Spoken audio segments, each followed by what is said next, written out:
Good morning students. So हमने last lecture में data handling chapter में हमने मीन क्या होता है वो देखा था। आज हम देखेंगे मोड और मीडियन क्या होता है। मीन हमें कैसे मिलता है? जो सारे हमारे पास डेटा होता है हम उसे ऐड करके divide by total number of observations कर देते तो हमें मीन मिल जाता है। आज हम देखेंगे हमें मोड कैसे मिलता है। तो mode is the observation that occurs most often. एक डेटा सेट में हमें एक डेटा दिया हुआ है नंबर्स का, जो नंबर सबसे ज्यादा बार हमें दिखेगा वो उसका मोड होगा। फॉर एग्जाम्पल अभी हमें डेटा दिया हुआ है एक सेट 1 2 3 3 5 3 1 4 3 3 2, ठीक है। अब इसे हम असेंडिंग ऑर्डर में अरेंज करेंगे, तो हमने ये अरेंज कर दिया। अब 3 जो नंबर है वो सबसे ज्यादा बार आ रहा है तो मोड होगा 3। अब हम आते हैं median. When given data is arranged in ascending or descending order, then the value that lies in the middle of the data is called median. कोई भी ऑर्डर हो, असेंडिंग या डिसेंडिंग, उसमें जो वैल्यू मिडल में हमें मिलती है वो उस डेटा का मीडियन होता है। अब इसमें भी दो तरीके से है। If the data has an odd number of observations then median is the middle observation. Odd number यानी 3 5 7 9 ये सब हो तो जो मिडल मिलेगा वो होगा मीडियन। मिडल ऑब्जर्वेशन को हम मीडियन कहेंगे। और अगर if the data has an even number of observations तो क्या करेंगे, क्योंकि उसमें तो हमें मिडल मिलेगा नहीं। तो इवन जैसे 2 4 6 8, तो तब हम क्या करेंगे, then the median is mean of the two middle observations, यानी मिडल के लिए दो ऑब्जर्वेशन होंगे उसका हम मीन फाइंड करेंगे, वो उसका मीडियन होगा। अब लेते हैं एक sum. Run scored by 11 players. ये है 6 15 120 50 100 80 10 15 8 और 10। ये 11 प्लेयर्स के उन्होंने इतना स्कोर किया है और 15। अब हमें इसका मीन, मोड और मीडियन ढूंढना है। तो सबसे पहले क्या करेंगे, असेंडिंग ऑर्डर में अरेंज करेंगे। तो अरेंज कर दिया हमने। ये सबसे पहले देखते हैं मीन। तो मीन कैसे फाइंड करते हैं, हमने ये सारे डिजिट्स जो थे 6 + 8 + सारे ऐड कर दिए, डिवाइडेड बाय टोटल ऑब्जर्वेशंस कितने हैं, तो वो है 11। तो हमने डिवाइड बाय 11 कर दिया। अब ये ऐड करके हमें मिला 429। 429 डिवाइडेड बाय 11 तो हमें मिला 39 रन। 39 रन से इसका मीन। अब देखते हैं मोड। अब इन सब में सबसे ज्यादा बार 15 आ रहा है। कितनी बार? 3 बार। तो ये है उसका मोड। और अब देखते हैं मीडियन। तो मीडियन यानी हमने देखा था टोटल ऑब्जर्वेशंस कितने हैं, 11। ये टोटल 11 है। 6 ऑब्जर्वेशन जो होगा वो मीडियन होगा, क्योंकि ये है ऑड नंबर। 11 ऑड नंबर है ना, तो 6 जो होगा वो उसका होगा मीडियन। तो 6 ऑब्जर्वेशन कौन सा है? 15। 1 2 3 4 5 6 15। तो हमें मिला 15। अब इसमें मोड और मीडियन सेम है और मीन अलग।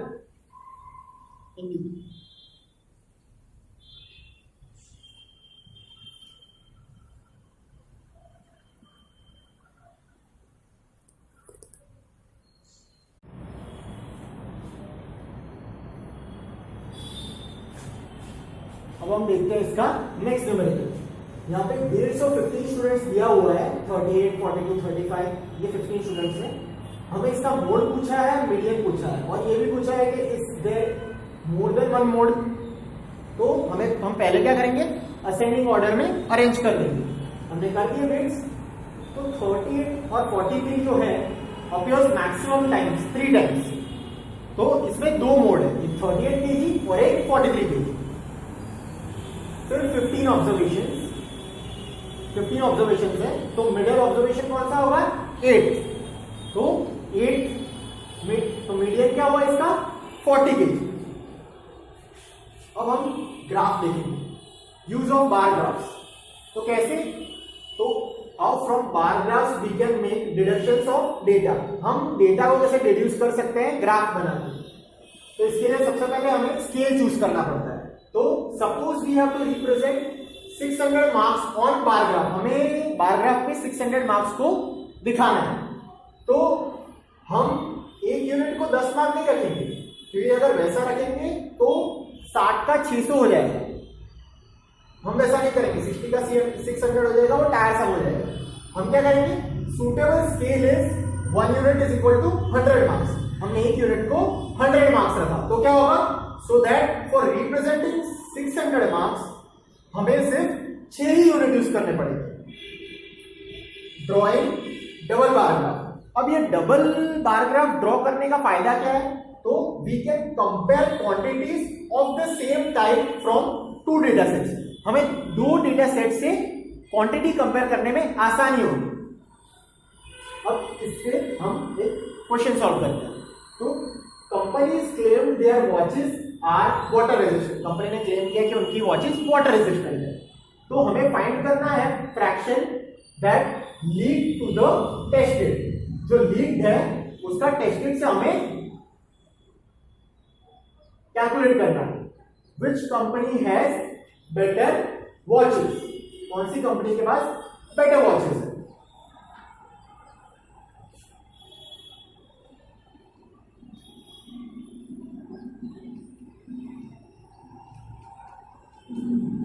तो हमने ये कर दिया, हमने ड्रॉ कर दिया। ABCD कंपनीज है, ठीक है। ये हमको दिया हुआ है, हमने एक यूनिट को 10 वॉचेस दिया है। ये स्केल है 10, 20, 30, 40 नंबर्स टेस्टेड और नंबर्स लीड। तो कंपनी ए में वॉचेस लीड और इसका फॉर्मूला है watches lead by watches tested. तो कंपनी ए में वॉचेस लीड है 20 और टेस्टेड है 40, तो इसका रेशियो आया 1/2। फिर कंपनी बी सेम फॉर्मूला 10 और 40, तो इसका आया 1/4। सेम फॉर कंपनी सी जिसका आएगा 3.8 और कंपनी डी जिसका आएगा 25/40 करेंगे तो 5/8। तो हमें यह भी पूछा है कि विच कंपनी हैज बेटर वॉचेस। तो इन सारे रेशियो में सबसे अच्छा परफॉर्म किया है कंपनी बी ने, जिसका 1/4 रेशियो आया, जो कि इन सबसे बेटर है। 3/8, 1/2, 5/8। तो company B is better. Thank you.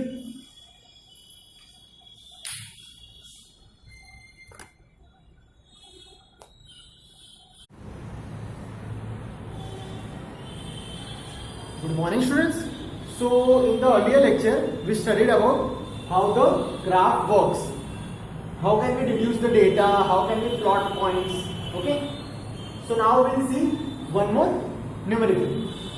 So in this the question is number of books sold by a bookstore during 5 consecutive years. एक हमें पैराग्राफ दिया है, उसमें number of books sold by a book store during 5 consecutive years. 5 consecutive years के दौरान cell कितना हुआ है। तो क्वेश्चन में पूछा है कि 1989, 1990 और 1992 में कितनी बुक्स सोल्ड हुई। इन विच ईयर, कौन से ईयर में 475 बुक्स सोल्ड हुई, कौन से ईयर में 225 बुक्स सोल्ड हुई, कब कौन से ईयर में लेस देन 250 बुक्स सोल्ड हुई, और estimate number of books sold in 1989। और 1989 में कितनी बुक्स सोल्ड हुई वो हमें एस्टिमेट करना है। तो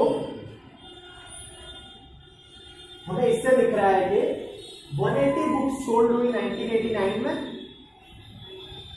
470 बुक्स सोल्ड हुई 1990 में, और 230 बुक्स सोल्ड हुई 1992 में। इन 1990 में एग्जैक्टली 475 अबाउट 475 बुक्स सोल्ड हुई, क्योंकि उतने रेंज में वही एक आ रहा है। देखो 400 और 500 के बीच में कौन सा है, वो 1990 का ही है, 475 बुक्स। इन 1992 225 बुक्स, उतने रेंज में वही है, बाकी कोई नहीं है, बाकी ऊपर है 300 के या तो नीचे है। तो 225 बुक्स 1992 में। ये अबाउट है दोनों। 1989 में, इन 1989 क्या पूछा है, कब लेस देन 250 बुक्स, 250 बुक्स से कम कब सोल्ड हुई। तो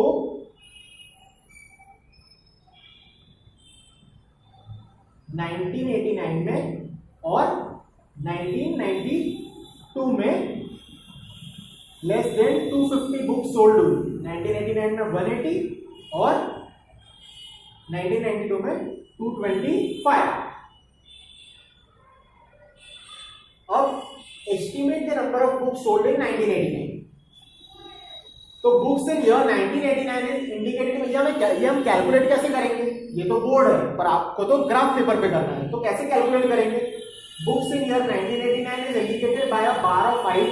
यहाँ पे स्केल क्या है, 1 unit, 1 unit 1 unit plus 4/5 unit. अब ये 4/5 यूनिट क्यों लिया है, क्योंकि 1989 में 100 तो है, यानी 1 यूनिट हो गया। यहाँ पे क्या लिखा है, 1 unit is equal to 100 books, तो 1 यूनिट तो हो गया। और ऊपर इतना है 4/5, यानी हम जो 5 सब लाइन्स लेते हैं, 5 लाइन्स लेते हैं यहां तक पहुंचने के लिए, जो हम स्केल रखते हैं, तो 5 लाइन में से 4th लाइन तक है, तो 4/5 है। अगर 10 होता तो 8 होता उसकी जगह, तो 4/5 है। तो now 1 unit is equal to, समझ गए आप,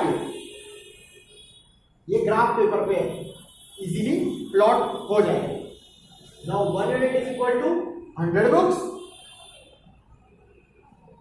तो 4/5 यूनिट कितना हुआ, 80 बुक्स, 80 कितना, तो 1 प्लस 4/5 ये जो है प्लस इतना, तो 180 कहां से आया, 100 plus 80 is equal to 180 books. अब और एक क्वेश्चन लेते हैं, number of children in 6 different classes. तो 6 7 5 6 7 8 9 10 नंबर ऑफ चिल्ड्रन कितने हैं उसमें, 135 120 95 100 90 और 80। अब यहाँ पे हमें पूछा क्या है, how would you choose scale. यहाँ पे हम स्केल कैसे चूज करेंगे, और कौन सी क्लास में मैक्सिमम चिल्ड्रन है और मिनिमम चिल्ड्रन है। और नेक्स्ट क्वेश्चन है कि हमें रेशियो फाइंड करना है 6th के स्टूडेंट से 8th के स्टूडेंट का।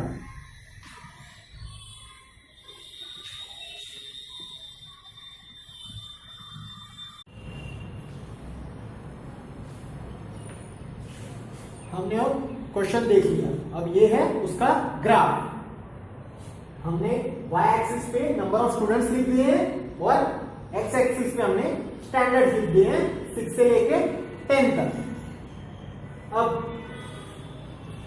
हमें क्वेश्चन में स्केल पूछा हुआ है, तो the greatest value in this data is 135, ये सबसे बड़ी वैल्यू है children. If we choose a scale 1 unit is equal to 10 children, then 140 children will be represented by, तो क्या 140 को हमने 10 से डिवाइड कर दिया, तो मिला हमको 14 यूनिट्स। तो ये है उसका स्केल। अब पूछा है कि मैक्सिमम और मिनिमम कौन सी क्लास में, तो 5th क्लास में है मैक्सिमम 135 और 10th क्लास में है मिनिमम 80। फिर हमें पूछा है रेशियो स्टूडेंट्स ऑफ क्लास 6 से स्टूडेंट्स ऑफ क्लास 8 का, तो वो मिलता है हमें 120, ये 120 डिवाइडेड बाय 100 डिवाइडेड बाय 100, तो मिला 6/5, 6:5। अब ये टर्म है प्रोबेबिलिटी। आपने सुना है प्रोबेबिलिटी क्या होता है, मतलब इस चीज के होने की कितनी उम्मीद है, कोई भी चीज के। Measurement of possibility of event occurring as a result of the experiment. कोई एक्सपेरिमेंट के चलते उस इवेंट के होने की संभावना यानी पॉसिबिलिटी कितनी है, उसे प्रोबेबिलिटी कहते हैं। अगर इवेंट होने वाला है श्योर टू हैपन, तो प्रोबेबिलिटी हम उसकी 1 रखते हैं। और when an event is impossible, यानी कोई इम्पॉसिबल इवेंट है, तो उसकी प्रोबेबिलिटी हम 0 रखते हैं। For all the other events जो एकदम इम्प्रॉबेबल ना हो जो एकदम होने वाला भी ना हो, यानी in between, for all the other events probability lies between 0 and 1. For example coin toss, हम जब कॉइन को टॉस करते हैं ऐसे, तो प्रोबेबिलिटी हेड्स की भी आने की होती है और टेल्स की भी आने की होती है, तो दोनों की प्रोबेबिलिटी हाफ हाफ है. समझे आप? कॉइन टॉस करते हैं तब हेड भी आ सकता है और टेल भी आ सकता है. ऐसा नहीं हो सकता कि दोनों नहीं आ सकता और दोनों आ सकता है. ठीक है, तो इसीलिए हमने हेड्स की हाफ रखी और टेल की भी हाफ रखी.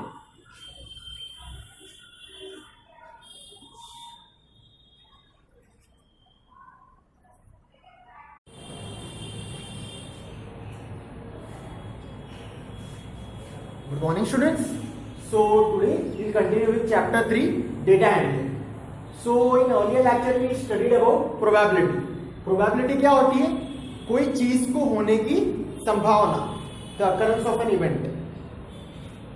अगर वो उसके चांस है होने के तो हम उसे as 1 डिनोट करते हैं, और अगर नहीं है कि ये इवेंट नहीं होगा तो हम उसे as 0 डिनोट करते हैं. तो अब यहाँ पे एग्जाम्पल्स है. कौन सी इवेंट सर्टन होती है? जैसे setting of sun in west, सूरज का डूबना वेस्ट में. हेड और टेल व्हेन कॉइन टॉस, जब कॉइन को टॉस करेंगे या तो हेड आएगा या टेल आएगा, तो ये सर्टन है, ये होगा ही. अब इवेंट्स जो इम्पॉसिबल होती है, जो हो ही नहीं सकती, तो getting red marble from a bag of white and yellow marbles. अब व्हाइट और येलो मार्बल्स के बैग में से रेड कैसे मिलेगा, इसीलिए ये इम्पॉसिबल है. और दूसरा है कि नो हेड और tail when coin is toss, ये भी इम्पॉसिबल है. हम कॉइन को टॉस करेंगे तो हेड या टेल तो गिरना ही है, ऐसा नहीं होगा कि दोनों में से कुछ नहीं. अब इवेंट्स दैट मे और मे नॉट हैपन, ये इवेंट जो हो भी सकती है और नहीं भी. तो drawing a red card out of pack of 52 playing cards, अब ये हो भी सकता है और नहीं भी हो सकता, हम इसे हाँ या ना में नहीं कह सकते. और getting 4 on top face when dice is rolled, जब डाइस को रोल करते हैं तब 4 उसके टॉप फेस पे आना चाहिए. अब ये क्वेश्चन है, ये क्वेश्चन सॉल्व किया है. इवेंट कौन से हैं और हमें उसका चांस ऑफ हैपनिंग बताना है. तो इवेंट कौन से हैं? You are older today than yesterday, tossed coin will land heads up, a dice when tossed shall land up with 8 on top, next traffic light seen will be green, tomorrow will be a cloudy day. अब ये events तो बता दिया, इसके chance of happening क्या है. अब पूछा क्या है? You are older today than yesterday, आप आज ओल्ड हो यस्टरडे से, तो सर्टेन टू हैपन, वो तो होना ही है.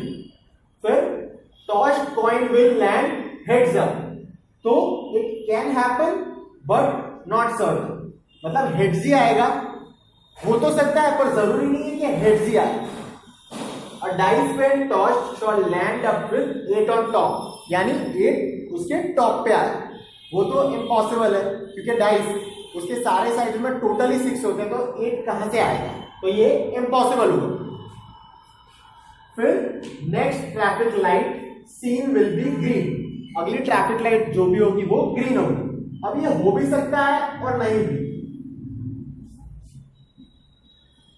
Tomorrow will be a cloudy day, it can happen but not certain, कल क्लाउडी डे वो हो भी सकता है पर जरूरी नहीं है कि हो. अब आते हैं अगले क्वेश्चन पे. तो क्वेश्चन ये है कि 6 marbles in a box with number from 1 to 6 marked on each of them. 6 marbles हैं हमारे पास बॉक्स में और सब पे इंडिविजुअली 1 to 6 सारे नंबर्स लिखे हुए हैं. तो प्रोबेबिलिटी क्या है, हमको जो मिलेगा उसमें 2 के आने की और 5 के आने की. ये दो अलग क्वेश्चन, सेम क्वेश्चन है पर उसके दो पार्ट है. तो ये हम कैसे ढूंढेंगे कि प्रोबेबिलिटी कितनी है, हमें जो मिलेगा वो या तो 2 हो और बाद में 5 हो. तो टोटल नंबर ऑफ मार्बल्स कितने हमारे पास? 6. तो टोटल आउटकम्स कितने हुए, यानी टोटल संभावनाएं कितनी हुई? तो टोटल आउटकम्स भी 6. तो getting a marble with number 2 is one of the 6 outcomes. हमें मार्बल नंबर 2 चाहिए, पर उसकी संभावना, उसकी प्रोबेबिलिटी एक है 6 आउटकम्स में से। तो हम कैसे लिखेंगे? Probability with number 2 is equal to 1, क्योंकि 1 है और टोटल आउटकम्स 6 है, तो 1/6। सिमिलरली हमें 5 का पूछा है, तो getting a marble with number 5 is one of the 6 outcomes. हमें जो मार्बल मिले वो 5 हो, तो उसकी प्रोबेबिलिटी सिर्फ एक है 6 आउटकम्स में से, तो उसकी भी सिमिलरली विद नंबर 5 उसकी भी प्रोबेबिलिटी होगी 1/6। So this is the end of the chapter, and if you have any difficulties you can connect with me.